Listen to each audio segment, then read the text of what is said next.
கோடிக்கணக்கான மக்கள் அவர் நினைவிடத்திற்கு சென்று அவரை வழிபடுகிற அளவுக்கு காலத்தால் அழியாத புகழை அந்திம காலத்தில் மனம் உடைந்தவராக, நெஞ்சம் சுக்கல் சுக்கலாக நொறுங்கியவராக, நான் 7 ஆண்டுகள் நாட்டின் விடுதலைக்காக சிறையில் இருந்தேன். ஆனால் நான் ஒரு கொலை குற்றவாளியாக கூண்டில் நிறுத்தப்படும் நாளும் வரும் என்று கனவிலும் கருதியதில்லை என்று, இந்த வாழ்க்கையே இனி தேவையில்லை என்ற முடிவுக்கு வந்து ஆங்கில வைத்தியம் செய்யாமல், தமிழ்நாட்டு வைத்தியம் மருத்துவம் செய்யாமல், எந்த மருத்துவமும் செய்து கொள்ளாமல் சசிவர்ணத்தேவரின் வீட்டிலே முடங்கி போனவராக 1908 வருடம் அக்டோபர் திங்கள் 30ஆம் நாள் பசும்பொன்னிலே பிறந்து 1963ஆம் ஆண்டு அதே அக்டோபர் திங்கள் 30ஆம் நாள் இந்த மண்ணை விட்டு மறைந்த பசும்பொன் தேவர் திருமகனாரின் ஆன்மீகமும் அரசியலும் என்ற கருத்தரங்கம் மார்க்சிய அறிஞர் SN நாகராஜன் கோவை ஞானி நினைவு அரங்கத்தில் நடைபெறுகிற இந்த நிகழ்ச்சிக்கு தலைமையேற்றிருக்கிற சோசலிச மைய தோழர் மருதுபாண்டியன் அவர்களே, வழக்கறிஞர் கதிர்வேல், தோழர் குமரவேல், இந்த மேடையிலே அமர்ந்திருக்கின்ற தோழர் சூர்யா சேவியர், தம்பி பசும்பொன் பாண்டியன், உரையாற்றிய மதியவன் இரும்புரை மற்றும் உரையாற்ற காத்திருக்கிற சகோதரர்கள், அமர்ந்திருக்க எளிதாக அமைக்கப்பட்டிருக்கக்கூடிய மதுரை தமிழ்ச்சங்க கட்டிடத்தின் அரங்கத்தில் இந்த உரை கேட்க அமர்ந்திருக்கின்ற அன்பிற்குரியவர்களே, ஜனநாயகத்தின் விழிகளாக செவிகளாக நான் என்னாலும் மதிக்கின்ற செய்தியாளர்களே, ஊடக நண்பர்களே, வணக்கம். ஆதி முத்துராமலிங்க தேவரின் கொள்ளு பேரனாக, வெள்ளச்சாமி தேவரினுடைய பேரனாக, உக்கரபாண்டிய தேவரினுடைய புதல்வனாக உலவிய பசும்பொன் தேவர் திருமகனார் சின்னஞ்சிறு பிராயத்தில் பெற்ற தாயார் இந்திராணி அம்மையார் மறைந்த பிறகு அவருடைய சகோதரி மனோலட்சுமி மறைந்த பிறகு பாட்டி வீட்டுக்கு போகிறேன் என்று கல்லுப்பட்டிக்கு சென்று அங்கே பள்ளி கல்வியை ஏற்றிருந்த காலத்தில் ராமநாதபுரம் அரசர் அழைப்பின் பேரில் சென்று இந்த நகரிலே இருக்கக்கூடிய உயர்நிலை பள்ளியில் சேர்ந்து படி என்பதை ஏற்று அங்கே உயர்நிலை பள்ளியிலே படித்து ஆங்கிலத்தில் ஈடு சொல்ல முடியாத புலமையும் பெற்றிருந்த பசும்பொன் தேவர் திருமகனாரை நான் 11 வயது பிராயத்தில் அந்த மாபெரும் தலைவர் என் பாட்டனார் கட்டிய இல்லத்திற்கு சற்றும் எதிர்பாராத வகையில்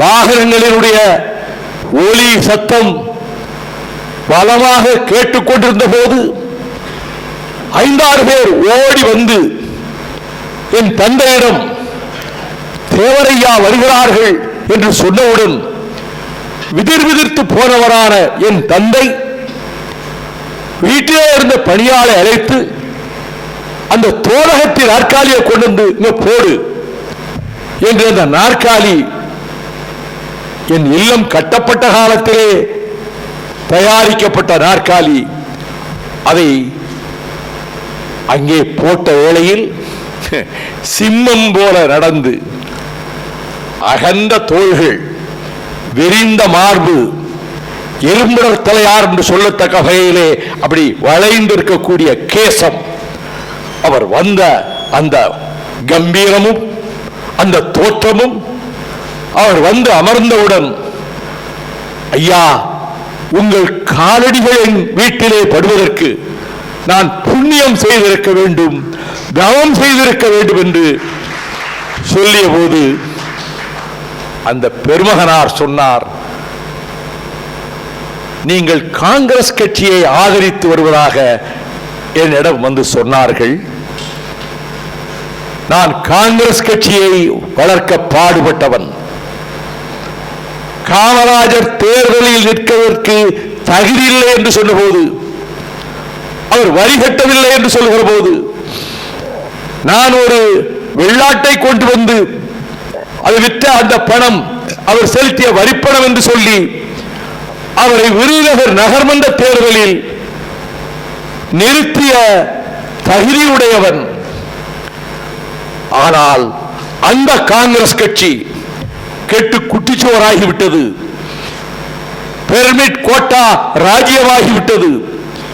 இனி நீங்கள் காங்கிரஸ் கட்சியை ஆதரிப்பது அவ்வளவு நல்லதல்ல என்று சொன்னவுடன், ஐயா, தாங்கள் வார்த்தை எனக்கு வேத வாக்கு, அதன்படியே நான் நடந்து கொள்கிறேன் என்று கூறிவிட்டு, என்னை பெற்ற தாயார் பசும்பாலை சூடாக காய்ச்சி எடுத்துக்கொண்டு வந்த அந்த டம்ளரை நீட்டுகிற போது, ஐயா, இந்த பாலை கொஞ்சம் அருந்துங்கள் என்று சொன்னவுடன் அந்த பாலையும் அருந்திவிட்டு அவர் விடைபெற்று சென்றதை என் நெஞ்சில் பசுமரத்தாணி போல அந்த கம்பீரமான தோற்றம், அவருடைய வெண்கலமணி ஒலிப்பதை போன்ற அந்த குரல், அவருடைய பார்வை என்னை வெகுவாக வசீகரித்து விட்டது.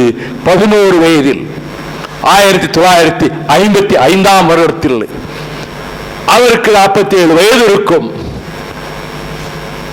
என்னை அறியாத ஒரு மதிப்பும் பற்றும் தேவர் திருமகன் மீது ஏற்பட்டு விட்டதால், நான் இளங்கலை BA முடித்த வருடத்தில் இருந்து பசுமண்ணுக்கு போக ஆரம்பித்தேன். அந்த தேவர் திருமகனாரினுடைய புகழ்பாடும் அந்த மண்ணுக்கு போக ஆரம்பித்தேன். அப்பொழுதெல்லாம் கொஞ்சம் தயவு பண்ணி சும்மா இருக்கீங்களா, இந்த மாதிரி தான் செய்வீங்க, எனக்கு தெரியும். இந்த செல்போன் வச்சிருந்தா உங்களை பேச சொல்லும், எனக்கு இங்கே பேச முடியாது. அமைதி இருந்தால் நான் பேசுவேன், அமைதி இல்லாட்டி பேச்சு அப்படியே நிறுத்திட்டு போய்கிட்டே இருப்பேன்.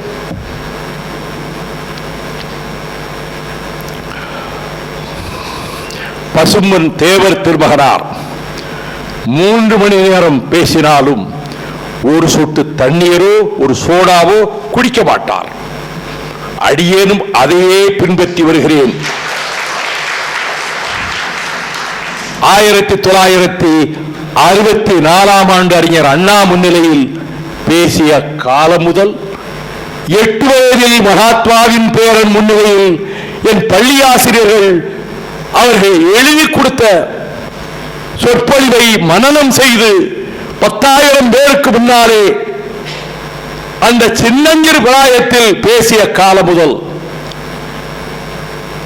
பசும்பொன் தேவர் திருமகனாரை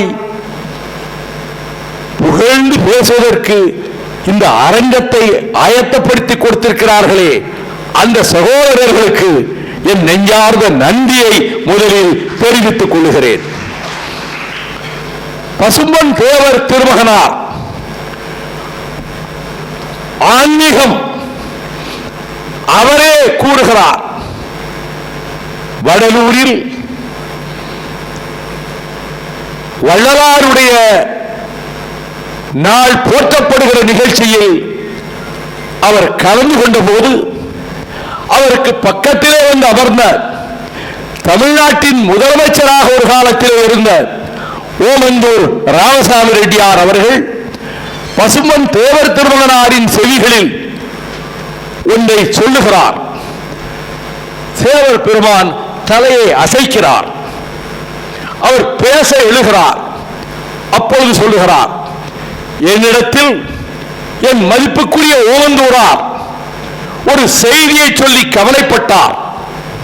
வடலூர் வள்ளலார் அருட்பெருஞ்சோதி தனிப்பெருங்கருணை ராமலிங்க அடிகளார் எழுதிய திருவருட்பாவில் 9 பாடல்கள் அச்சுக்கே வரவில்லை. அதை அவரது உறவினர்களில் ஒருவர் வைத்திருக்கிறார் ஓலை சுவடிகளாக. அச்சேற்றுவதற்காக அவரிடம் போய் கேட்டால் கொடுக்க மறுக்கிறார். அது வெளி உலகத்துக்கு தெரியாமலே போய்விட்டது என்று என்னிடத்திலே தன் சஞ்சலத்தை தெரிவித்தார். நான் சொல்லுகிறேன், எழுதிக் கொள்ளுங்கள், கேட்டுக்கொள்ளுங்கள். அந்த பாடல்கள் ஓலைச்சுவடி உங்களுக்கு கிடைக்கவில்லை என்று கவலைப்படாதீர்கள். இதோ அந்த 9 பாடல்களையும் அடியேன் சொல்லுகிறேன் என்று அந்த 9 பாடல்களையும் அந்த நிகழ்ச்சியிலே தேவர் திருமகனார் தங்கு தடையின்றி காவிரி பிரவாகம் போல சொல்ல சொல்ல கூட்டம் மெய்மறந்து கரவொலி எழுப்ப அவர் அமர்ந்தவுடன் அந்த கூட்டத்திலே இருந்து ஒருவர் எழுந்து வந்து மேடைக்கு வந்து கூனி குறுகி தேவர் ஒருவனுக்கு வணக்கம் சொல்லிவிட்டு, ஐயா என்னை மன்னித்துக் கொள்ளுங்கள், அந்த ஓலைச்சுவடிகள் என்னிடம்தான் இருக்கின்றன, நான் தர மறுத்தது தவறுதான், ஆனால் அதை எல்லோர் நெஞ்சிலும் பதிகிற வகையிலே ஐயா அவர்கள் சொல்லிவிட்டீர்களே என்று கூறினார். அவர் தேவர் திருமகனார் அங்கே தைப்பூச திருவிழா வடலூரிலே நடந்தபோது அவர் சொன்னார், இப்பொழுது ஆன்மீகவாதிகள் மலிந்து விட்டார்கள். ஆம், ஜடாமுடி தரித்துக் கொண்டு உற்சாச்சர மாலையை போட்டுக்கொண்டு கோயில் கட்டுவதும் கும்பாபிஷேகங்கள் நடத்துவதும் அவர்கள் நெற்றியிலே ஊதியை பூசிக்கொள்வதும் மந்திரைகள் உச்சரிப்பதும் தங்களுடைய பரிவாரங்களோடு அவர்கள் பண்டாரமாவதும் பண்டாரங்கள் மடாதிபதிகள் ஆவதும் அந்த மடாதிபதிகள் திரை மறைவில் பிறவிய ஆசை, பெண் ஆசை போன்ற ஆசைகளை உள்ளுக்குள் மறைத்து வைத்துக் கொண்டு போலிகளாக அவர்கள் ஆன்மீக துறவிகளாக மலிந்து போய் நடமாடுகிறார்கள் என்று ஆன்மீக துறவிகளை பற்றி அவர் அன்றைக்கே எச்சரித்தார். அவர் சின்னஞ்சிறு பிராயத்தில், நான் குறிப்பிட்டேன் அல்லவா, உக்கரபாண்டிய தேவருடைய மகன் என்று. அதற்கு முன்பு அவர்களுக்கு ஒரு பெண் குழந்தை பிறந்தது, ஜானகி என்று பெயரிட்டார்கள். சிறு வயதிலேயே குழந்தை பருவத்திலேயே அவள் மறைந்து விட்டாள். அதற்கு ஒரே மகன் உக்கரபாண்டி தேவருக்கு முத்துராமலிங்க தேவர் ஒருவர்தான். கொள்ளுத்தாத்தாவினுடைய பெயரைத்தான் அவருக்கு வைத்தார்கள். ஆனால் அதற்கு பிறகு தன்னுடைய 2 மனைவிகள் சகோதரிகளை அவர்கள் மறைந்த பிறகு இன்னும் 2 பெண்களை உக்கரபாண்டி தேவர் திருமணம் செய்து கொண்டார்.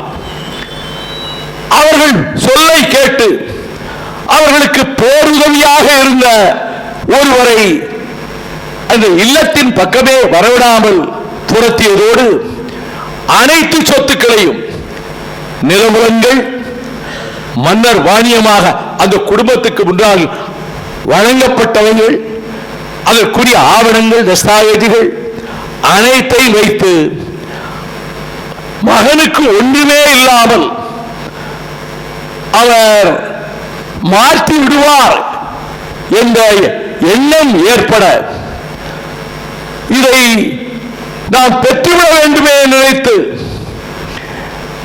பசும்பொன் தேவர் திருமகனார் மாவட்ட ஆட்சித்தலைவரிடம் போய், உக்கரவாண்டி தேவருக்கு ஒரே மகன் நான் தான் வாரிசு, ஆனால் என் தந்தை எனக்கு சேர வேண்டிய சொத்துக்களை எல்லாம் அவர் தேவையின்றி வீணான ஆடம்பரங்களிலே செலவழித்து வருவதோடு வாரி எதிர்காலத்திலே வழங்கவும் கூடும் என்பதால் அதை இந்த சர்க்கார் தடுத்து நிறுத்த வேண்டும் என்பதற்காக உங்களிடம் வந்திருக்கிறேன் என்ற போது இருதரப்புடைய அவர்களுடைய ஆதரவுகளையும் வரவழைத்து விசாரித்து எந்த சொத்துக்களையும் உக்கரபாண்டி தேவர் விற்கவோ வேறு யாருக்கும் எழுதி கொடுக்கவோ கூடாது என்று சொல்லி இருந்தாலும் அதையும் மீறி தன் தந்தை தன்னுடைய விருப்பம் போல செய்யக்கூடும் என்று கருதி நாம் நீதிமன்றத்துக்கு போவோம், வழக்கு மன்றத்திலே போய் இதை தடுத்து நிறுத்துவதற்கு முயற்சிப்போம். யார் சிறந்த வக்கீல் என்று கேட்டபோது சென்னையிலே இருக்கிற சீனிவாச ஐயங்கார் பொருத்தமான வக்கீலாக இருப்பார் என்று சொல்ல, இவர் சீனிவாச ஐயங்காரை போய்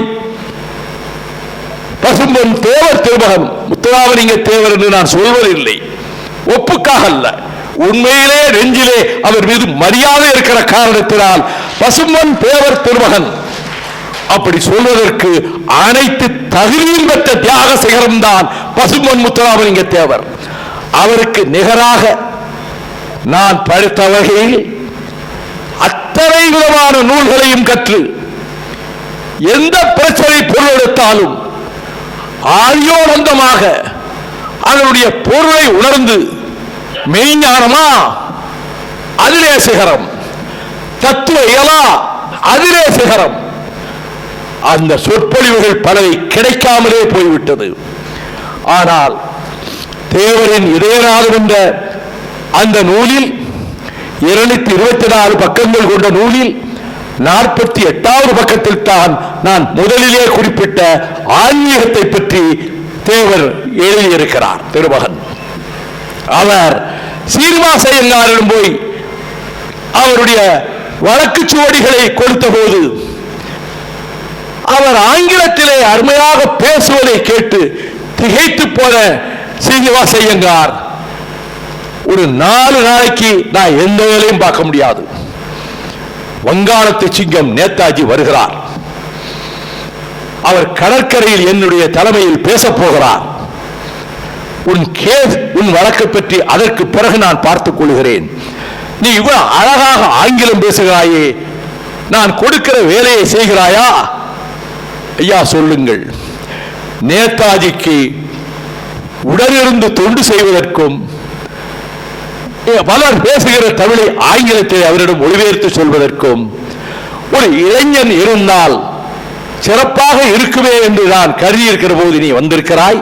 நீ நேதாஜிக்கு போய் 4 நாட்களும் பக்கத்திலே இருந்து தொண்டு செய்வதற்கு நான் அனுப்ப விரும்புகிறேன் என்று சொன்னபோது, ஐயா அதை விட எனக்கு என்னையா பாக்கியம் என்று சென்று நேதாஜி அவர்களோட இருந்து அவர் அந்த நிகழ்ச்சிக்கு வந்து அவருக்கு செய்த தொண்டு, அவருடைய பேச்சு, அவருடைய சாதுரியம், அவருடைய ஆங்கில புலமை அனைத்தையும் கொண்டு வியந்து போன நேதாஜி தன் மனதிலே அவரை ஏற்றுக்கொண்டார். அதனால் தான் அதற்கு பிறகு இது 1927 நடந்தது. 39 சென்னைக்கே நேதாஜி வருகிறார்.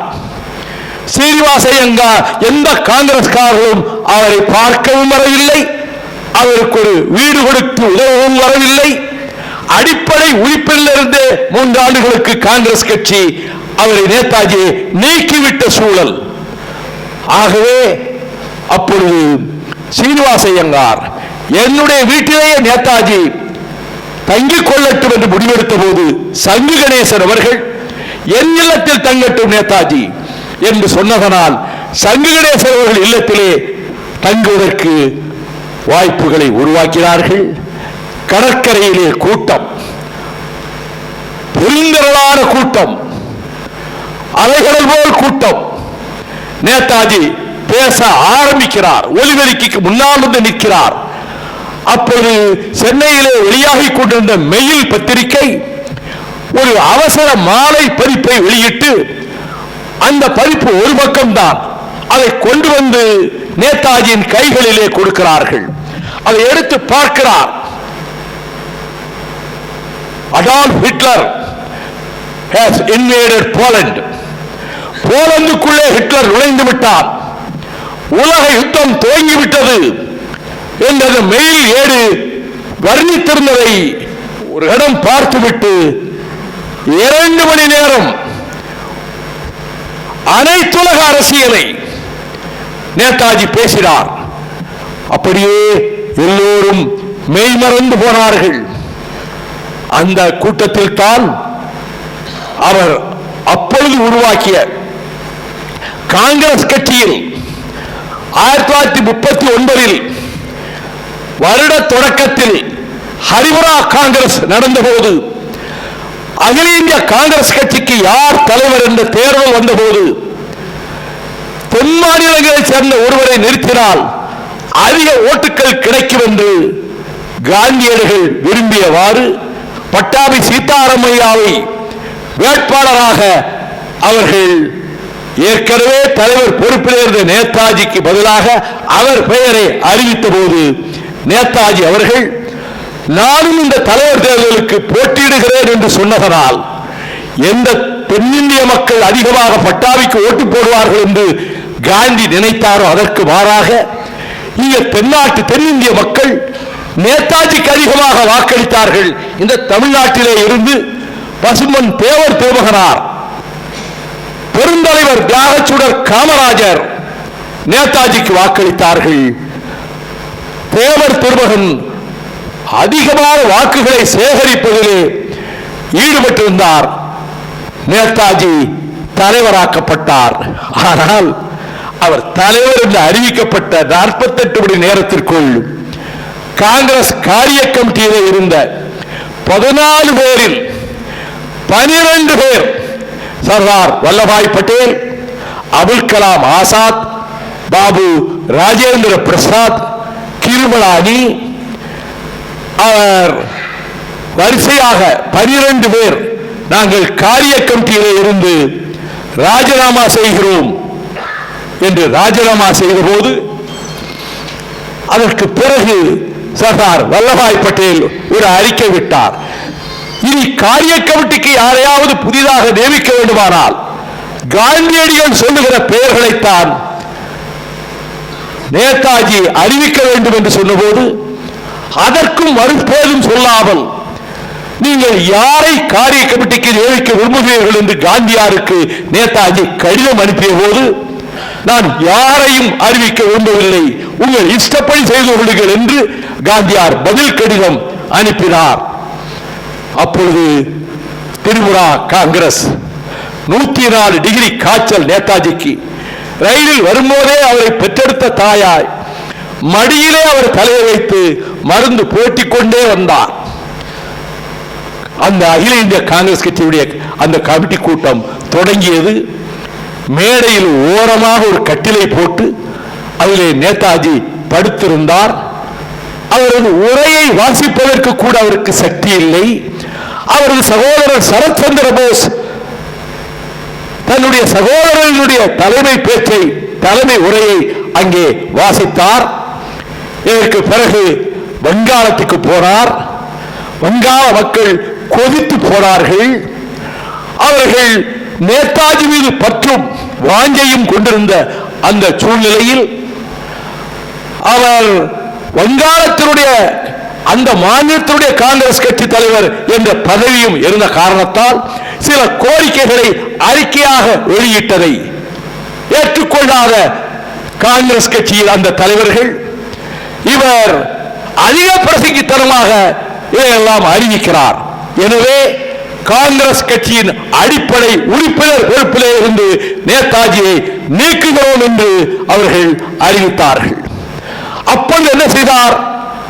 முற்போக்கு எண்ணம் கொண்ட காங்கிரஸ் தோழர்களை தன்னோடு இணைத்துக் கொண்ட அவர் காங்கிரஸ் கட்சியிலேயே ஒரு ஃபார்வர்ட் பிளாக், ஒரு முன்னேற்ற பிரிவு, முன்னேற்ற அணி என்றவர் தொடங்கி அதனுடைய அறிவிப்புக்கு பிறகுதான் சென்னைக்கு வருகிறார். உலக யுத்தம் தொடங்கிவிட்டது. உரையை முடித்துக் கொண்டு இனி அடுத்து என்ன செய்வது என்று கிடைக்கிற போது எதிர்பாராத விதமாக சபர்மதியிலே அகில இந்திய காங்கிரஸ் கமிட்டியின் காரிய கமிட்டி கூட்டம் நடக்கிறது. நீங்கள் அதில் கலந்து கொள்ள வேண்டும் என்று மகாத்மா காந்தி நேதாஜிக்கு ஒரு தாக்கீது அனுப்பியிருந்தார். சரி, இந்த கட்டத்தில் இதை நிராகரிக்க வேண்டாம், நாம் உடனே புறப்பட வேண்டியதான் நினைத்த போது நம்முடைய பசும்பொன் தேவர் அவர்கள், நான் தென் மாவட்டங்களில் விரிவான சுற்றுப்பயணத்தை உங்களுக்காக ஏற்பாடு செய்திருக்கிறேன், எங்கு வர முடியாவிட்டாலும் அந்த தென் மாவட்டங்களுக்கு தலைநகரம் போல இருக்கிற மதுரை மாநகருக்கு வந்து அந்த அந்த ஒரு கூட்டத்திலாவது நீங்கள் பேசிவிட்டு போனால் சிறப்பாக இருக்கும் என்று சொன்னவுடன் அதை மறுக்க முடியாத நேதாஜி செப்டம்பர் 3ஆம் தேதி 1939 இந்த மதுரை மாநகரிலே வந்து பல்லாயிரக்கணக்கிலே திரண்ட மக்கள் மத்தியில் அவர் ஆற்றிய ஆங்கில உரையை பசும்பொன் தேவர் திருமகன் தமிழிலே மொழிபெயர்த்து பேசினார். அதற்கு பின்னர் நீங்களும் என்னோடு வாருங்கள் என்று அவரையும் அழைத்துக் கொண்டுதான் அகில இந்திய காங்கிரஸ் கமிட்டி கூட்டத்திற்கு நேதாஜி போனார். பசும்பொன் தேவர் திருமகனும் உடன் போனார். மகாத்மா காந்தி, பண்டித ஜவஹர்லால் நேரு, சர்தார் பட்டேல் எல்லோரும் இருக்கிறார்கள். அப்பொழுது நேதாஜியை பேச அழைத்தவுடன் நேதாஜி எழுந்து சொல்லுகிறார், காந்திஜி அவர்களே, நீங்கள் தர்மபுத்திரனாகவே என்றைக்கும் நடக்க வேண்டும் என்று நினைக்காதீர்கள்.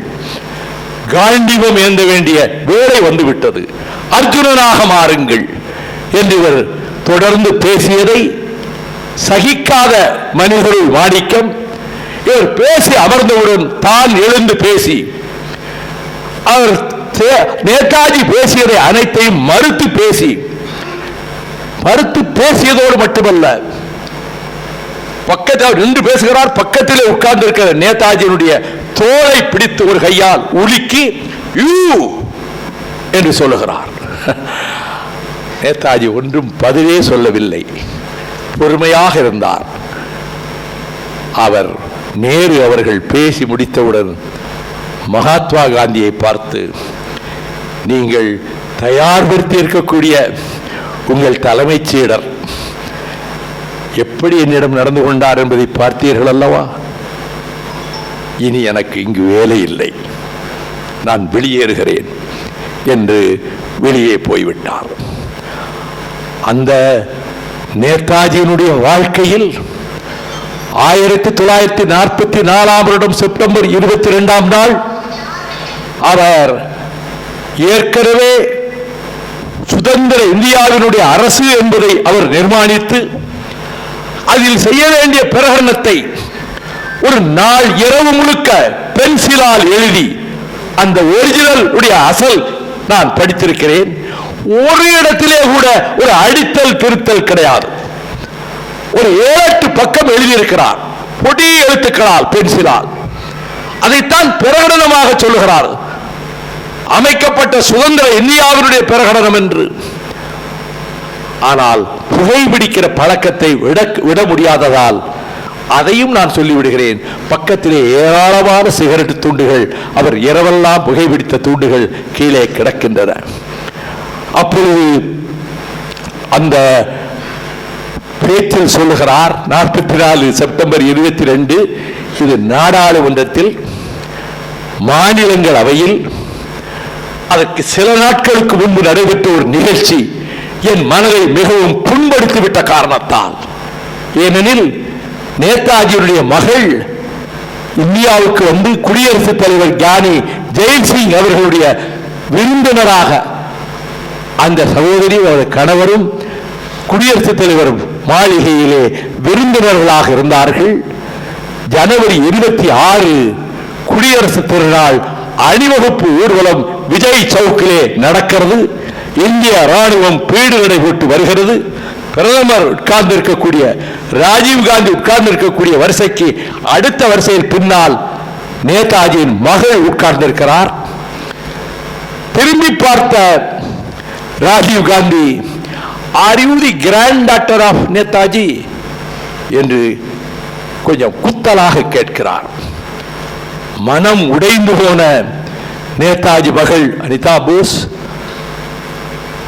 எல்லாம் முடிந்தவுடன் நிருபர்கள் எல்லோரும் ஓடி வந்து பிரதமர் உங்களிடம் என்ன பேசினார் என்று கேட்டார்கள்.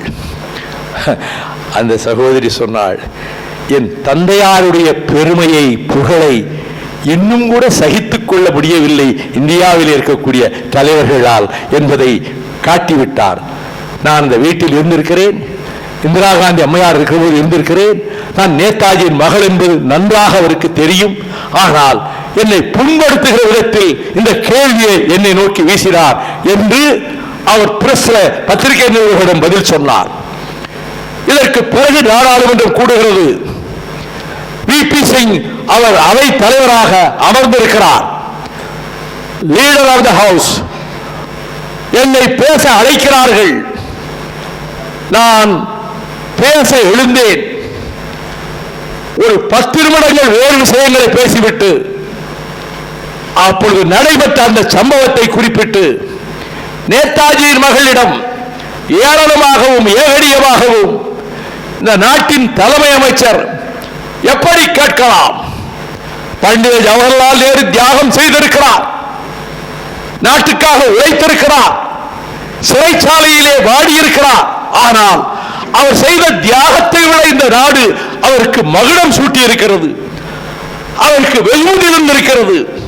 He was rewarded more than what he sacrificed. ஆனால் என்னுடைய தந்தை நாட்டின் விடுதலைக்காக போராடிய போது எப்படிப்பட்ட வார்த்தைகளை சொல்லி, ஓ Mahatma, father of the nation, bless me, என்னை ஆசீர்வதியுங்கள், போர்க்களத்திலே இருக்கிறேன், கொடும் பகைவர்கள் ஏராளமாக சூழ்ந்திருக்கிற இடத்திலே இருந்து உங்களிடம் வேண்டுகிறேன், என்னை ஆசீர்வதியுங்கள் என்று காந்தியாரை நோக்கி கேட்டுவிட்டு சொல்லுகிறார். இப்பொழுது தேவையெல்லாம் புரட்சிகரமான இளைஞர்கள், புரட்சிகரமான வீராங்கனைகள் தங்கள் மேலியிலே இருந்து எதிரிகள் வீசிய ஆயுதத்தால் வழிந்தோடுகிற ரத்தத்தால் அந்த எதிரிகளையே திணறடிக்கிற அளவுக்கு, மூழ்கடிக்கிற அளவுக்கு ரத்தம் செய்ய தயாராக இருக்க வேண்டும். We need revolutionaries. புரட்சி வீரர்கள், புரட்சி வீராங்கனைகள் அவர்கள்தான் வேண்டும். அதற்கு நீங்கள் உயிரை கொடுப்பதற்கும் சித்தமாக இருக்க வேண்டும் என்று சொன்னவுடன் நாங்கள் தயார், நாங்கள் தயார் என்று அந்த திரண்டிருந்த கூட்டத்திலே அனைவரும் குரல் எழுப்பினார்கள். இந்த குரலை வைத்து நான் முடிவெடுக்க முடியாது. ஒவ்வொருவரும் எழுந்து முன்னால் வந்து நான் மரணத்தை சந்திப்பதற்கும் தயாராக இருக்கிறேன், ரத்தம் சிந்துவதற்கும் தயாராக இருக்கிறேன் என்று சபதம் எடுத்துக்கொண்டு இங்கே இருக்கக்கூடிய இந்த காகிதத்தில் தங்கள் விரலை கிழித்து ரத்தத்தால் கையெழுத்திட வேண்டும். பக்கத்தில் சாட்சியாக இந்த நேதாஜி நிற்பான் என்று அவர் பேச, அப்படியே நாங்கள் செய்கிறோம் என்று ரத்தத்தில் கையெழுத்திட்டு அவர்கள் அனைவருமே சத்திய பிரமாணம் செய்தார்கள். இந்த வீர வரலாற்றை கொண்ட அந்த தலைவரை இவ்வளவு காலத்துக்கு பிறகும் கூட அவரது மகளை புண்படுத்துகிற விதத்தில் இப்படி இந்த நாட்டின் பிரதமர் பேசியிருக்கிறாரே, இது நியாயம்தானா? யாரும் எழுந்து பேசவில்லை. உற்றகன் வைத்தகன் மாறாமல் விஸ்வநாத் பிரதாப் சிங் என்னை பார்த்து கொண்டே இருந்தார். அதற்கு பிறகு குடியரசுத் தலைவர் மாளிகையிலிருந்து எனக்கு அழைப்பு வந்தது. நான் சென்றேன். மாட்சிமைக்குரிய His Excellency ஜெயில் சிங் என்னை அழைத்திருந்தார். நான் உள்ளே சென்றேன். பார்வையாளர்கள் வழக்கமாக சந்திக்கிற அரங்கத்துக்கு எதிரே, சந்திக்கிற இடத்துக்கு வெளியே இருக்கக்கூடிய அரங்கத்தில் உட்கார்ந்திருக்க வேண்டும். அங்கே போய் உட்கார்ந்தேன். அங்கே இருக்கக்கூடிய அந்த ராணுவ அதிகாரி மிடுக்கோடு நடந்து வந்து, His Excellency wants to meet you, I am taking you என்று அவருடைய அறை, படுக்க அறைக்கு பக்கத்தில் இருக்கக்கூடிய அறைக்கு படிகை ஏறி அங்கே அழைத்து கொண்டு போனார். யாருக்கும் இந்த மரியாதை அவர் செய்திருப்பதாக எனக்கு தெரியவில்லை. அப்பொழுது ஜெயல் சிங் சொன்னார், I listened to your speech from ராஷ்டிரபதி பவன். அப்பொழுதே குடியரசுத் தலைவர் மாளிகைக்கு மாத்திரம் இந்த உரைகள் அவ்வப்பொழுது அப்படியே காட்டக்கூடிய வகையில் தொலைக்காட்சி ஒழுங்கு செய்யப்பட்டிருந்தது. அந்த தொலைக்காட்சியில் உங்கள் பேச்சை கேட்டேன். Mesmerizing speech. I have collected the copy of your speech. I have sent it to Anita Bose. அவர்களுக்கே அனுப்பிவிட்டேன் உங்கள் பேச்சை என்று சொன்னார். அப்படி நேதாஜிக்கு வழக்கரமாக திகழ்ந்த பசும்பொன் தேவர் திருமகனார் கைரேகை சட்டம் இந்த நாட்டை ஒரு பகுதியிலே வாழக்கூடிய தன்மானமுள்ள மக்களை, அடிமை சேவகம் செய்வதற்கு தயாராக இல்லாத மக்களை இப்படி கொடுமையாக இந்த கைரேகை சட்டத்தை கொண்டு வந்து, அவன் திருமணம் ஆன நாளாக இருந்தாலும், அவன் வீட்டிலே ஒரு ஏவு விழுந்த நாளாக இருந்தாலும் சாயங்காலத்தில் வந்து போலீஸ் ஸ்டேஷனிலே கையெழுத்து போட்டுவிட்டு விடுகிறவரை அங்கேதான் இருக்க வேண்டும் என்ற இந்த கொடுமையான அக்கிரம சட்டத்தை எதிர்த்து பிரபலை கள்ளர்கள் வாழுகிற பகுதியிலே இருந்து பல்லாயிரக்கணக்கானவர்களை திரட்டிக் கொண்டு இந்த மதுரை எம்பதியிலே வந்து ஒரு மாநாடு போன்ற ஒரு நிகழ்ச்சியை நடத்தி, ராஜாஜி இடத்தில் நீங்கள் முதல்வர் பொறுப்பேற்றால் இந்த கைரேகை சட்டத்தை நீக்குவீர்களா? அவசியம் நீக்குகிறேன் என்று ராஜாஜி சொன்னார். ஆனால் முதல்வரானதற்கு பிறகு அதை செய்யவில்லை, அப்படியே நீடித்தது. அதனால் தான் அவர் என்ன செய்தார் தெரியுமா? அங்கே போய் அங்கே அவருடைய வட்டாரத்தில் ராமநாதபுரம் சீமையில் ஒரு பெரிய மாநாடு இதற்காக நடத்தி, அதற்கு தலைவராங்க டாக்டர் வரராஜன் அவர்களை அழைத்துக் கொண்டு வந்து அங்கே அவர்களை பேச செய்தார். இந்த சூழ்நிலையில் பசும்பொன் தேவர் திருமகனார் ஒரு முக்கியமான சம்பவம். இது ஒரு தமிழ்ச்சங்க கட்டிடம் அல்லவா? 4ஆம் தமிழ்ச்சங்கம் அமைத்த பாண்டித்துரை தேவர் அவர்களால் நிர்மாணிக்கப்பட்ட தமிழ்ச்சங்கத்தினுடைய பொன்விழா ஒரு வார காலம் நடந்தது. அதில் 2ஆம் நாள் ஒரு பள்ளி ஆசிரியரின் மகள் மணிமேகலை என்கின்ற 10 வயது சிறுமி தந்தையார் தயாரித்து கொடுத்த உரையை எழுதி படிக்காமல் அற்புதமாக பேசி அனைவரையும் திகைக்க வைத்தார். அவர் பேசி முடித்த மறுநாள் அறிஞர் அண்ணா அதே இடத்திற்கு பேச வந்தார். அவர் முதல் நாள் இந்த மணிமேகலை எனும் சிறுமி இவ்வளவு அனைவரையும் கவர்கின்ற வகையில் பேசியிருக்கிறாரே என்று சிலாகித்து விட்டு, இது இன்னொரு காலமாக இருந்தால் திருஞான சம்பந்தருக்கு தெய்வீக அருள் கிடைத்ததை போல இந்த சிறுமிக்கும் கிடைத்து விட்டது என்று சொல்லி இருப்பார்கள். இவ்வளவுதான் சொன்னார் அண்ணா. மறுநாள் தேவர் திருமகன் அங்கே பேச வருகிறார். அண்ணா பேசியதை அவரால் ஏற்றுக்கொள்ள முடியவில்லை. உடனே கடுமையான சொற்களை பிரயோகித்து அறிஞர் அண்ணா அவர்களை விமர்சித்தார். இந்த தென் மாவட்டங்களில் இது பயங்கரமான பிரச்சனையாக பேசப்பட்டு விட்டது. சரியாக ஒரு வார காலம் கழித்து அறிஞர் அண்ணா மதுரையில் பேச வருகிறார். பொதுக்கூட்டத்தில் பேச எங்கே அண்ணா அவர்கள் நம்முடைய தேவர் பெருமானை விமர்சித்து தவறாக ஏதாவது சொல்லிவிடுவாரோ என்று கருதி பார்முலா கட்சியை சேர்ந்தவர்கள் அறிவாலும் கத்தியுமாக பெருமளவு அவர்கள் திரண்டுவிட்டார்கள். ஒருவேளை அறிஞர் அண்ணா கூட்டத்தில் அவர்கள் கலவரம் செய்யக்கூடும் என்று கருதி திராவிட முன்னேற்ற கழகத்தைச் சேர்ந்த வீரர்கள் அவர்களும் ஆயுதபாணிகளாக அவர்களும் வந்து குவிந்து விட்டார்கள். அண்ணா பேச ஆரம்பித்தார்.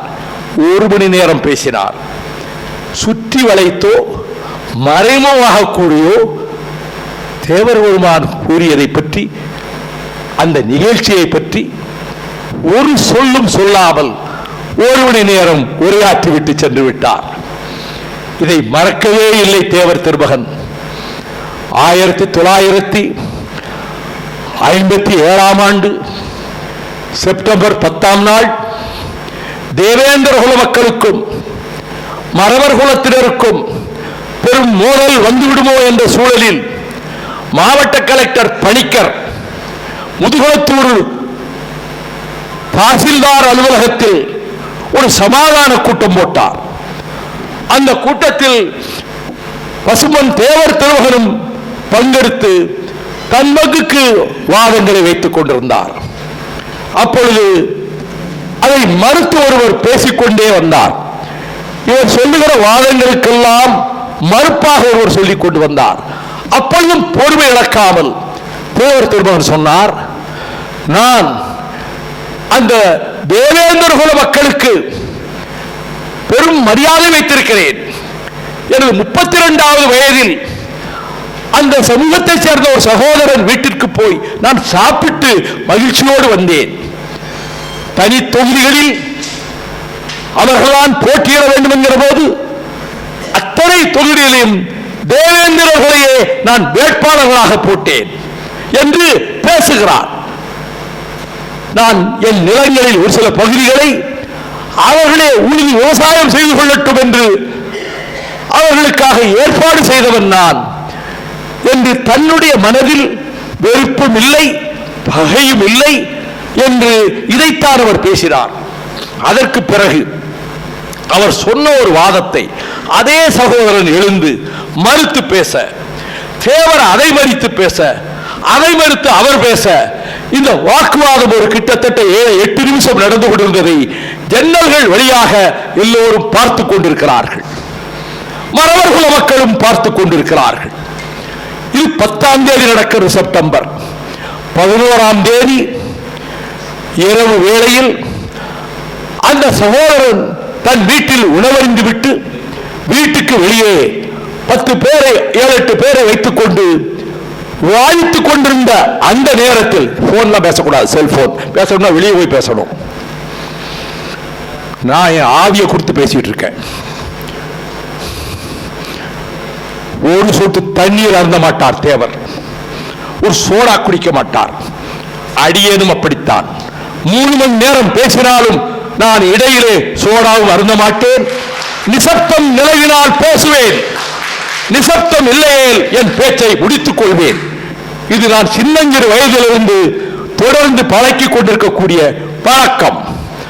இப்பொழுது 11ஆம் தேதி இரவில் அந்த சகோதரன் வெட்டி படுகொலை செய்யப்பட்டு விட்டார். 1957 செப்டம்பர் 11. 28ஆம் தேதி மதுரையிலே காங்கிரஸ் சீர்திருத்த கட்சி என்று காங்கிரஸை விட்டு ஒரு பகுதியினர் பிரிந்து சென்று தனி கட்சி ஆரம்பித்தார்கள். அந்த கட்சியின் மாநாடு மதுரையில் நடக்கிறது. அந்த மாநாட்டில் செப்டம்பர் 28ஆம் தேதி 17 நாள் கழித்து கிட்டத்தட்ட 2 மணி நேரம் உரையாற்றிய பசும்பொன் தேவர் திருமகனார் இரவு 10 மணி ஆகிவிட்டது. அலுப்பாக இருக்கிறது. 2-3 நாட்களாக நான் ஓய்வெடுக்கவே இல்லை. நேராக நான் தொடங்கிய நேதாஜி பத்திரிகை 1949 நேதாஜி பிரதமராகிய ஜனவரி 23 நான் அவர் தொடங்கிய பத்திரிகை. அந்த அலுவலகத்துக்கு, நேதாஜி பத்திரிகை அலுவலகத்துக்கு போய் ஓய்வெடுக்க போகிறேன் என்று சொல்லுகிறார். அரை மணி நேரம் கழிந்தது. இரவு 10:30 மணி ஆயிற்று. ஒரு 10-20 போலீஸ் வேன்கள் அவர் போகிற வாகனத்தை சுற்றி வளைத்துக் கொண்டன. போலீசார் வந்தார்கள். உங்களை கைது செய்கிறோம் என்றார்கள். அவர் ஒன்றும் எந்த வார்த்தையும் சொல்லவில்லை. கைது செய்து கொண்டு போனார்கள். எனக்கு என்ன ஞாபகம் என்றால், இந்த மதுரையிலே வைத்துத்தான் என்னை வேலூர் சிறைக்கு ரிமாண்ட் செய்தார்கள் ராத்திரி 2 மணிக்கு. அதே வேலூர் சிறைக்குத்தான் தேவர் திருமகனை கொண்டு போய் அடைத்தார்கள். அங்கிருந்து பிறகு சென்னை சிறைக்கு மாற்றினார்கள். பிறகு வழக்கு புதுக்கோட்டை நீதிமன்றத்திலே நடக்கிறது என்பதற்காக புதுக்கோட்டை சிறைக்கு அவரை மாற்றினார்கள். வழக்கு நடைபெறுகிறது. 1959 வழக்கு நடக்கிறது. முதல் குற்றவாளியாக பசும்பொன் தேவர் திருமகன் அந்த நீதிமன்றத்துக்குள்ளே அழைத்து வரப்படுகிறார். உள்ளே நுழைகிறார். என்ன ஆச்சரியம்! அந்த நீதிபதி நாற்காலியை விட்டு எழுந்து நின்று கொண்டு பணியாளனை அழைத்து ஒரு நாற்காலியை தூக்கி அங்கே போடு என்று சொல்லிவிட்டு, ஐயா அந்த நாற்காலியில் நீங்கள் அமருங்கள் என்று சொல்லுகிறார். நாற்காலியிலே தேவர் திருமகன் அமர்கிறார். நண்பர்கள் இடைவேளைக்கு அறிவிப்பு வருகிறது. எல்லா வழக்கறிஞர்களும் உணவருந்த போய்விட்டார்கள். உட்கார்ந்தது சிலை போல அங்கேயே உட்கார்ந்திருக்கிறார். சாப்பிடவும் இல்லை, ஒரு மடக்கு தண்ணீர் குடிக்கவும் இல்லை. சாயங்காலம் 4:30 மணிக்கு கோர்ட் ஒத்திவைக்கிற வரையிலும் அப்படியே உட்கார்ந்திருக்கிறார். ஒவ்வொரு நாளும் இதுதான் நடக்கிறது. அதற்கு பிறகு 59 ஜனவரி 7ஆம் தேதி நீதிபதி அனந்த நாராயணன் தீர்ப்பை வாசிக்கிறார். Muthuramalinga Thevar accused number 1 is acquitted, honorably acquitted. இந்த வழக்கிலிருந்து கண்ணியமாக அவரை விடுவிக்கிறேன். நீதிபதி அவருக்கும் மற்றும் 3 விடுதலை அளித்துவிட்டு ஒரு 3 பேருக்கு மாத்திரம் தண்டனை வாசிக்கிறார். இது ஜனவரி 7ஆம் தேதி 59 தீர்ப்பு. நாடாளுமன்ற மக்களவைக்கு போகிறார் நம்முடைய பசும்பொன் திருமகனார். மக்களவையிலே பிப்ரவரி 17ஆம் தேதி 59 காஷ்மீர் கொழுந்து விட்டெறிகிற பிரச்சனை பற்றி வாதம் நடக்கிறது. அதில் பேச வேண்டும் என்று அவர் அந்த மக்களவையினுடைய அந்த செக்ரட்டரி ஜெனரலிடம் போய் கொடுக்கிறார். 4:45 ஆகிவிட்டது. சாயங்காலம் 5 மணிக்கு வழக்கமாக மக்களவை ஒத்திவைப்பார்கள். 4:45க்கு பசும்பொன் முத்துராமலிங்க தேவர் அவர் பேர் சொல்லி அழைக்கப்படுகிறார். எழுந்து பேச ஆரம்பிக்கிறார். 5 மணி கடந்து விட்டது. ஒரு சில பேர் கூச்சல் எழுப்புகிறார்கள். அமைதியாக பேசுகிறார். சபை தலைவர், யூ கண்டினியூ யுவர் ஸ்பீச், உங்கள் பேச்சை தொடருங்கள். மேலும் 15 நிமிடம் அற்புதமாக பேசுகிறார் காஷ்மீரை பற்றி. மறுநாள் இந்தியன் எக்ஸ்பிரஸ் பத்திரிகை எழுதுகிறது, Muthuramalinga Thevar addressed the Lok Sabha. He gave a wonderful speech. It was like a flying fire. அப்படியே பறந்து வருகிற நெருப்பை போல் அந்த பேச்சு இருந்தது என்று இந்தியன் எக்ஸ்பிரஸ் பாராட்டி எழுதுகிறது. ஆனால் அவரை பொறுத்தமட்டில் அவர் ஆன்மீகவாதிகள், நான் முதலில் குறிப்பிட்டதை போல அவர் போலி ஆன்மீகவாதிகள் நடமாடுவதை சொன்ன அவர்தான் திருக்குறளை பற்றி 3 மணி நேரம் பேசுகிறார். குறள் நெறி இலக்கிய பேணை என்ற தலைப்பில் 3 மணி நேரம் பேசுகிறார். அதில் சொல்லுகிறார், எல்லா மதத்தினருக்கும், எல்லா குலத்தினருக்கும், எல்லா நாட்டினருக்கும் பொதுவான ஒரு மறைநூல்தான் திருக்குறள். அது எந்த மொழியிலும் இப்படிப்பட்ட நூல் இதுவரை படைக்கப்படவில்லை. ஆகவே அந்த திருக்குறள் நெறி என்பது மனித வாழ்க்கைக்கு வழிகாட்டுகிற நூல் என்ற விதத்தில் அவருடைய உதாரணங்களை படித்து நான் திகைத்து போய்விட்டேன். ஒவ்வொரு குறளுக்கும் அவர் வேறு வேறு இலக்கியங்களில் இருந்தும் சில இதிகாசங்களில் இருந்தும் உதாரணங்களை கொண்டு வந்து வரிசையாக அடுக்குகிறார். என்ன ஞானம்! அதனால் தான் சொன்னேன், அவர் ஞானமும் அறிவும் அட்லாண்டிக் சமுத்திரத்தை போன்றது என்று. பேரளவுக்கு இந்த கூட்டத்திலே வந்து கைதட்டு வாங்குவதற்காக பேசவில்லை. அவர் உரைகளை படித்து மெய்மறந்து போறான்.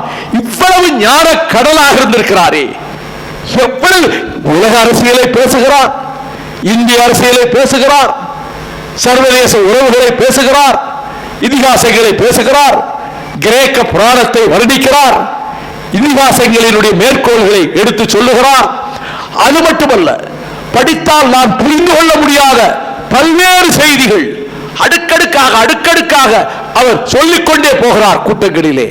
இவ்வளவு ஞானமும் இவ்வளவு ஆற்றலும் இவ்வளவு அறிவும் கொண்ட அந்த மாமனிதர் உள்ளம் உடைந்தவராக, தாங்க முடியாத துயரத்துக்கு ஆளானவராக அவர் தன்னுடைய எஞ்சிய காலத்தை எங்கும் போகாமல் அங்கே சசிவர்ண தேவர் வீட்டிலேயே முடங்கி இருந்த போது, அப்பொழுது ராமநாதபுரம் ஜில்லாவுக்கு திமுக மாவட்ட செயலாளராக இருந்த நம்மால் அன்போடு வர்ணிக்கப்படுகிற சிறுகதை மன்னன் எஸ்.எஸ். தென்னரசு அவர்களை வீட்டுக்கு அழைத்து வாருங்கள் என்று ஆள் அனுப்புகிறார். தென்னரசு பதறி போனவராக, தேவர் திருமகன் ஏன் நம்மை அழைத்தார் என்று பயபக்தியோடு அங்கே போகிறார். வீட்டுக்குள் சென்றவுடன் நாற்காலியில் உட்கார சொல்லுகிறார். தென்னரசு, உங்க அண்ணாதுரை ஜெயிச்சிட்டாரியா? ஐயா, எப்படி சொல்றீங்க? வருங்காலத்தில் அவர் தான் தமிழ்நாட்டுக்கு முதலமைச்சராக வர போறார். எப்படி சொல்றீங்க? அவர் தமிழ்ச்சங்கத்தில் மீனாட்சி அம்மன் கோயிலில் பேசுனத நான் வரம்பு மீறி கண்டிச்சேன். சில சொற்கள் நான் சொல்லியிருக்க கூடாது. ஆனால் அந்த பெரிய மனுஷன் ஒரு வாரம் கழிச்சு மதுரையில் பேசுறப்ப அந்த சம்பவத்தை பற்றி சுற்றி வளைச்சு கூட மறைமுகம் கூட ஒரு வார்த்தை சொல்லாம போறாரே, பொறுத்தார் பூமி ஆழ்வார், அண்ணாதுரை நாடாழ்வார் என்று சொன்னதை தென்னரசு என்னிடம் சொல்லியிருக்கிறார். அந்த தென்னரசுக்கு திருமண நாள் அக்டோபர் 30. காலை ரயில் நிற்கிறது, தொடர்வண்டி. அறிஞர் அண்ணா வருகிறார். புரட்சி தலைவர், புரட்சி நடிகர், அன்றைய புரட்சி நடிகர் எம்ஜிஆர் வருகிறார். லட்சிய நடிகர் எஸ்.எஸ். ராஜேந்திரன் வருகிறார். படியில் கால் வைத்து இறங்குகிற போதே அண்ணா அவர்கள் தென்னரசை பார்த்து, என்ன புது மாப்பிள, என்ன இவ்வளவு சோகமா இருக்கீங்க என்று கேட்கிறார். உடனே தென்னரசு சொல்லுகிறார் மெதுவாக, ஐயா, தேவரையா காலையில் 5:30 மணிக்கு காலமாயிட்டாங்க. என் கல்யாணத்தை கொஞ்சம் ஒத்தி வச்சிரும். எல்லாரும் நேரா பசுமனுக்கு போவோம். அந்த பூத உடலுக்கு மலர் மாலை வைத்து அஞ்சலி செலுத்துறதுக்கு அண்ணாவே வருவதுதான் சரி என்று சொன்னவுடன் அண்ணா மறுப்பேன்னு சொல்லாமல் அண்ணா அவர்களும், மக்கள் திலகம் எம்ஜிஆர் அவர்களும், லட்சிய நடிகரும் என்.வி. நடராசனும் பசுமனுக்கு போறார்கள். அங்கே தேவர் பெருமானுடைய மேனி வைக்கப்பட்டிருக்க இடத்துக்கு பக்கத்தில் இவர்கள் உட்கார்ந்திருக்கின்ற அந்த புகைப்படம் நான் வைத்திருக்கிறேன், என்கிட்ட இருக்கு. எம்ஜிஆர் அந்த ஜிப்பா முழுக்கை வரைக்கும் போட்டு ஒரு சின்ன கருப்பு சோப்பு துண்டை அப்படி கழுத்தில் போட்டு எம்ஜிஆர் உட்கார்ந்திருக்காரு. அண்ணா உட்கார்ந்திருக்க இடத்துக்கு எதிரே இருந்து எஸ்எஸ்ஆர் ஏதோ பேசுற மாதிரி அந்த காட்சி இருக்கு. இந்த படம் என்னை ரொம்ப உலுக்கிருச்சு. என்ன ஆச்சு தெரியுமா? அந்த பசும்பொன்னுக்கு மட்டுமல்ல, தமிழகம் பூராவிலும் இருக்கக்கூடிய முக்குலத்தோர் மக்கள், அவர்கள் மனதில் ஆழமாக பதிந்து விட்டது இந்த சம்பவம். அண்ணா ஆற்றிய இரங்கல் உரை, அந்த ஈமச் சடங்கு நடக்கிற போது நடத்துகிற ஏற்றிய இரங்கல் உரையும் அவரே அதில் கலந்து கொண்டதும் ஒட்டுமொத்த ஃபார்முலாக்கை மட்டுமல்ல, ஒட்டுமொத்த முக்குலத்தோர் சமுதாயத்தை 99.99% திராவிட முன்னேற்ற கழகத்தின் ஆதரவாளர்களாக மாற்றி 67 தேர்தல் வெற்றிக்கு காரணங்களில் ஒன்றாக இது அமைந்து விட்டது. அப்படிப்பட்ட அந்த நிகழ்ச்சியை பற்றி சொன்ன தேவர் திருமகன் மனதிலே கவலை கொண்டவராகவே எவ்வளவு ஆனந்தமாக அவர் மேடைகளில் பேசிக் கொண்டிருந்திருப்பார். எவ்வளவு மகிழ்ச்சியோடு நாடாளுமன்றத்துக்கும் சட்டமன்றத்துக்கும் அவர் போட்டியிட்டு ஓட்டு கேட்காமலே 2லும் ஜெயித்த வரலாறு அவருக்கு மட்டும் உண்டு. காயிதே மில்லத் கண்ணியத்துக்குரிய இஸ்மாயில் சாஹிப்புக்கும் உண்டு. மஞ்சேரி தொகுதிக்கு 3 தடவை போட்டியிட்டு ஒரு தடவை கூட அந்த தொகுதியிலே போய் ஓட்டு கேட்காமல், மேடையில் பேசாமல் 3 தடவையும் அபரிமிதமான ஓட்டுகளில் ஜெயித்தவர் காயிதே மில்லத். அதே போலத்தான் தேவர் திருமகன் நாடாளுமன்ற தொகுதியிலும் சட்டமன்ற தொகுதியிலும் போட்டியிட்டு ஒரு முறை சட்டமன்ற உறுப்பினர் பதவியை ராஜினாமா செய்தார், ஒரு முறை நாடாளுமன்ற உறுப்பினர் பதவியை ராஜினாமா செய்தார். அவர் நாடாளுமன்றத்தில் ஆற்றிய உரைகளில் இன்னும் எத்தனை உரைகளை அவர் ஆற்றியிருக்க முடியும்? சிறையில் அடைக்கப்பட்டு குற்றவாளியாக கூண்டில் நிறுத்தப்பட்டு உள்ளம் உடைந்து வெதும்பி போனவராக அவருக்கு பொது வாழ்வும் கசந்து விட்டது, உயிர் வாழ்வும் கசந்து விட்டது. அதனால் தான் வைத்தியமே எதுவும் செய்து கொள்ளவில்லை. அப்படி சஞ்சலம் அடைந்தவராகவே இருந்து மறைந்து போனார். எனக்கு இந்த சின்னஞ்சிறு பிராயத்தில் அந்த கம்பீரமான அந்த தோற்றத்தையும் அவருடைய குரலையும் கேட்ட எனக்கு அவர் வசந்தவராவல். நான் ஜெயிலில் இருக்கிற வருடங்கள் தவிர ஒரு 5.5 வருடம் ஜெயிலில் இருந்திருக்கிறேன். அந்த 5 வருடங்களை தவிர அக்டோபர் மாதத்தில் 30ஆம் தேதி பசுமண்ணுக்கு போவது என்னுடைய கடமை என்று கருதி கொண்டுதான் வருடந்தோறும் போகிறேன். ஒரு வருடம் 92ஆம் வருடம், நான் 91ஆம் வருடம் நான் போகிற போது இங்கேயே பெருமழை பிடித்துக் கொண்டது. மழை வெள்ளமாக புரள்கிறது. அங்கே பசுமண்ணுக்கு போக முடியாது. இடையிலே ஒரு காட்டாறு பொங்கி போய் கொண்டிருக்கிறது. அதை தாண்டி போக முடியாது. என்ன செய்வது என்று திகைத்துக் கொண்டிருந்த போது அண்ணன் காவர்பாச்சா வெள்ளச்சாமி சுற்று வழியிலே வந்து என் கூட வாங்க தம்பி என்று அழைத்துக் கொண்டு அதே சுற்று வழியிலே அழைத்துக் கொண்டு போய் பசுமண்ணுக்கு போய் அங்கே வணக்கம் செலுத்திவிட்டு வழக்கம் போல கமுதியில் அமைந்திருக்கக்கூடிய தேவர் சிலைக்கு முன்னால் என்னை பேசுவதற்கு அழைத்துக் கொண்டு போனார். அதற்கு முந்தைய வருடம் நானும் என் ஆருயிர் சகோதரன்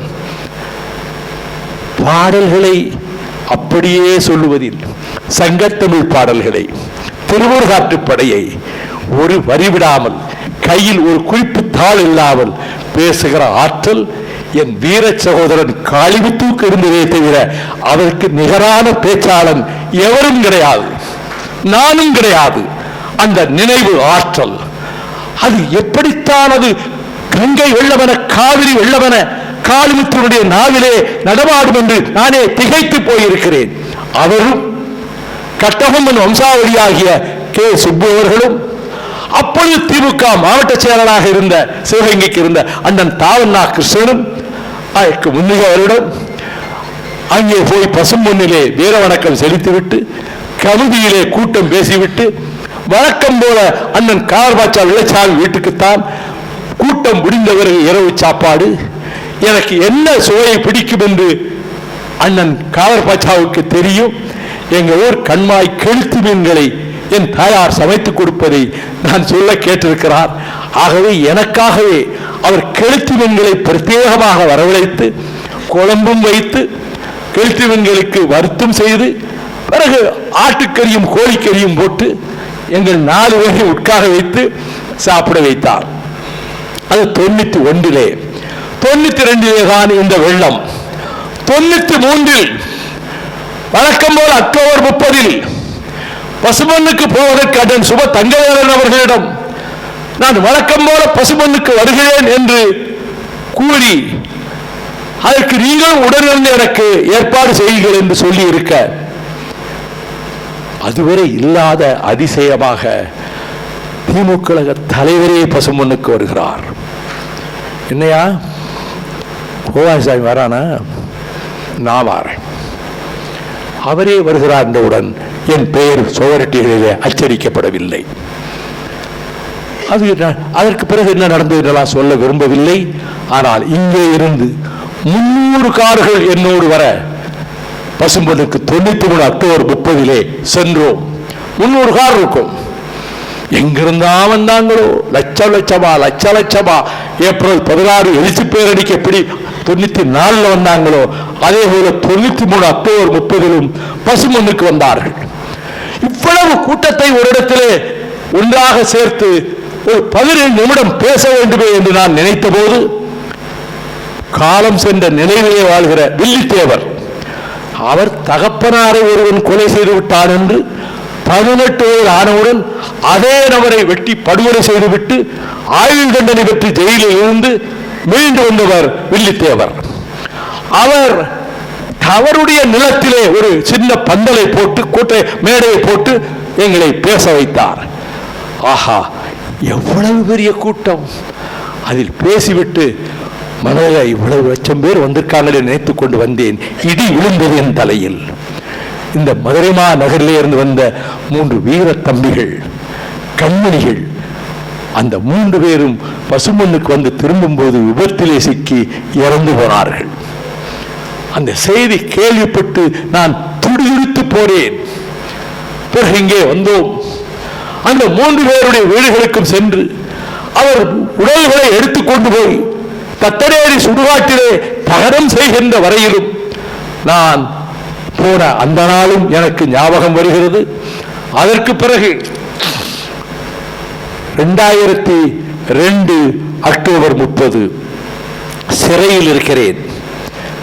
என் சகோதரர் பூமிநாதனும் வீர இளவரசனும் எல்லோரும் சிறையில் இருக்கிறோம். அக்டோபர் அங்கே பசுமண்ணுக்கு போக முடியாது. அதற்கு பிறகு ஒரு அக்டோபர் 30 வருகிறது. அப்பொழுதும் நான் சிறையில் இருக்கிறேன். ஒரு வழக்கிலே கைது செய்யப்பட்டு அப்படி சிறையில் இருக்கும்போது வீர இளவரசன் என்னை பார்க்க ஜெயிலுக்கு வந்தார். 30ஆம் தேதி பசுமண்ணுக்கு போயிருங்க, நான் வர முடியாது. அதே போல அவர்கள் சென்று வந்தார்கள். ஆனால் சில நாட்களிலே அவரும் என்னை விட்டு இந்த உலகத்தை விட்டே போய்விட்டார்.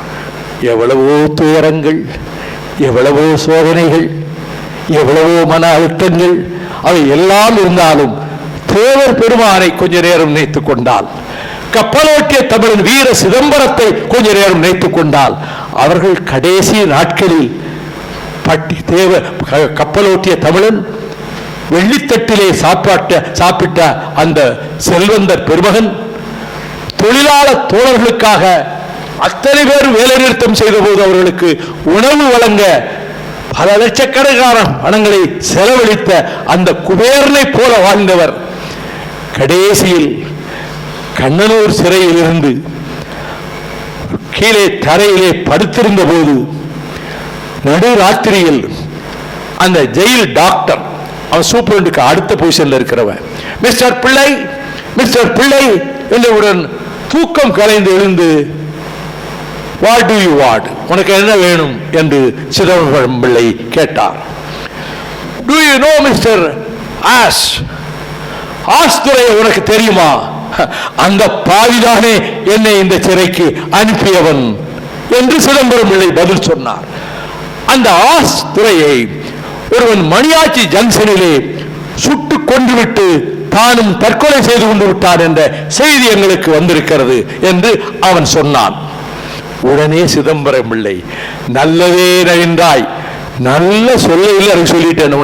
அவனுக்கு அளவு கடந்த கோபம். இந்த வருஷம் உனக்கு மாடரேஷன் கிடையாது, தண்டனை குறைப்பு கிடையாது.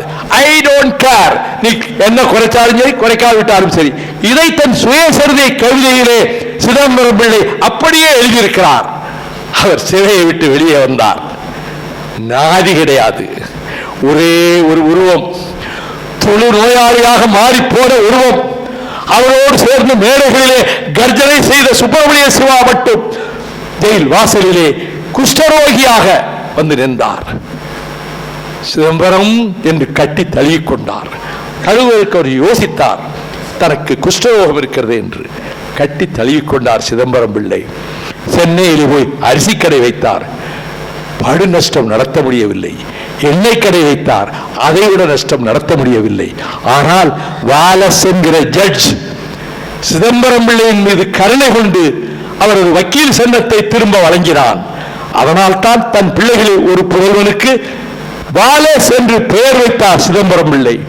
கோவில் பெட்டியில் ஜட்கா வண்டிக்கு காசு இல்லாமல், புது கோட்டு கருப்பு கோட்டு தைப்பதற்கு வசதி இல்லாமல், கிழிந்து போன கோட்டை ஊசியால் நூலை தைத்து அதை போட்டுக்கொண்டு கோர்ட்டுக்கு போவதும் வருவதுமாக இருந்த அவர், எனக்கு ஒரு கடன் இருக்கிறது, எனக்கு பின்னால் அந்த கடனை அடைக்க வேண்டும், எனக்கு இத்தனை சென்று நிலம் இருக்கிறது, அதை விற்றாவது அடைத்து விடுங்கள் என்று உயிர் எழுதி வைத்துவிட்டு கடைசி காலத்தில் யாரும் அவரை தேடவில்லை, சாப்பாட்டுக்கே வழி இல்லை. அதை நினைத்து பார்ப்பேன். சிதம்பரம் பிள்ளை அப்படி இருந்திருக்காரே, நமக்கு இன்னும் 10 பேர் இருக்கிறார்களே, நமக்கு என்ன குறை? நாம் எதை பற்றி கவலைப்பட வேண்டும்? ஊருக்கு என் சகோதரர்கள், அண்ணன்மார்கள், தம்பிமார்கள், எது வந்தாலும் எது நேர்ந்தாலும் நாங்கள் உன்னோடு பயணிப்போம் என்று வருகிறார்களே, அதுபோதும் வாழ்க்கையிலே என்று என் மனதை திருப்தி செய்து கொள்கிறவன். நான் கூட்டங்களிலே பேசுவதற்கு ஒரு பொருள் என்றால் அந்த பொருளின் எல்லை தாண்டி எங்கும் போக மாட்டேன். பசும்பொன் தேவர் திருமகனாரின் ஆன்மீகமும் அரசியலும், அரசியல் வாழ்வில் அவர் சாதித்ததை விட அவருக்கு கிடைத்த தண்டனைகள் அதிகம். ஆன்மீகத்தில் கரை புரண்டு ஓடுகிற அவ்வளவு ஞானத்தை பெற்றிருந்த அவர் ஆன்மீகத்தை பற்றி சொல்லும் போதும் எல்லா மதங்களும் ஒவ்வொரு வெவ்வேறு இடங்களிலே இருந்து உதயமாகி அவர்கள் பாதைகளிலே பயணித்து கடைசியில் மகா சமுத்திரத்திலே போய் ஒன்றாக சேருவதைப் போல எந்த மதமாக இருந்தாலும் சரி, எல்லா மதங்களும் ஒரு எல்லைக்குத்தான் வந்து சேருகின்றன. ஆண்டவன் ஒருவனே என்று தேவர் திருமகன் முழங்கினார், அழைத்தான். அண்ணா அவர்கள் ஒன்றே தேவ குலம், ஒருவனே தேவன் என்று அவர் குறிப்பிட்டார். பசுமன் தேவர் திருமகன் சொல்லுகிறார், ஈவே பெரியார், ஈவே ராமசாமியை போல நான் காங்கிரஸ் கட்சியை விட்டு விலகிவிட்டேன் என்று சிலர் எழுதுகிறார்கள். ஈவே ராமசாமியை போல நான் வெளியேறவில்லை, பெர்மிட் கோட்டா இதிலிருந்து விலகி இருக்கிறேன் என்று சொன்னது மட்டுமல்ல, 52 பொது தேர்தலில் ஒரே மேடையில் அறிஞர் அண்ணாவும் தந்தை பெரியாரும் ஒரே மேடையில் காங்கிரஸை எதிர்த்து பேசினார்கள். இந்த வரலாறு பேருக்கு தெரியும். தேவர் திருமகன் தெய்வத்தை வணங்குபவர், பக்தி உள்ளவர். அவர் கடவுளை கும்பிடுகிறவன் முட்டாள் என்று சொல்லுகிறவர். பெரியார் 2 பேரும் ஒரே மேடையில் பேசுகிற அளவுக்கு ஒரு மனப்பக்குவம் 2 பேருக்கும் இருந்திருக்கிறது. நான் பெரியார் வழியில் வந்தவன், அண்ணா வழியில் வந்தவன். அந்த பெரியார் அண்ணா உலவிய பூமியில் இந்த சனாதனிகள், இந்த இந்துத்துவா சக்திகள் பாரதிய ஜனதா கட்சி என்ற முகமூடி போட்டுக்கொண்டு உள்ளே பிரவேசிக்க நினைக்கிறார்களே, இது திராவிட இயக்க வீரர்கள் ரத்தம் சிந்திய பூமி, கண்ணீர் சிந்திய பூமி, வியர்வை சிந்திய பூமி, உயிர்களை தத்தம் செய்த பூமி. அப்படிப்பட்ட தமிழ்நாடு இங்கே உள்ளே பிரவேசிப்பதற்கு எங்களை பொறுத்தமட்டில் அனுமதிக்க மாட்டோம். எனக்கு என்ன கிடைக்கும், எனக்கு என்ன பதவி கிடைக்கும், எத்தனை பேருக்கு எம்எல்ஏ பதவி என்று கணக்கு போடுகிற இடத்திலே வைகோ இல்லை. எடுத்த முடிவில் உறுதியாக இருக்கிறேன். திராவிட இயக்கத்தை பாதுகாப்பதற்கு 82வது பிராயத்தில் நான் இருக்கிறேன். 64 அண்ணா முன்னிலையில் திமுக மாணவர் நிலையை இணைந்த நான் 28 தடவை சிறைக்கு சென்றிருக்கிறேன். 5.5 வருடம் சிறைவாசம் அனுபவித்திருக்கிறேன். ஆனால் சல்லி காசு என் வாழ்க்கையில் நான் சம்பாதித்ததில்லை, என் கரங்கள் கரைபட்டதில்லை. தேவர் திருமகன் பெயரை உச்சரிப்பதற்கு முழு தகுதியுடையவன் இந்த வைகோ என்பதை மீண்டும் ஒரு முறை சொல்லிவிட்டு, பசும்பொன் தேவர் திருமகனார் புகழ் வாழ்க வாழ்க நீடு வாழ்க என சொல்லி விடைபெறுகிறேன். நன்றி, வணக்கம்.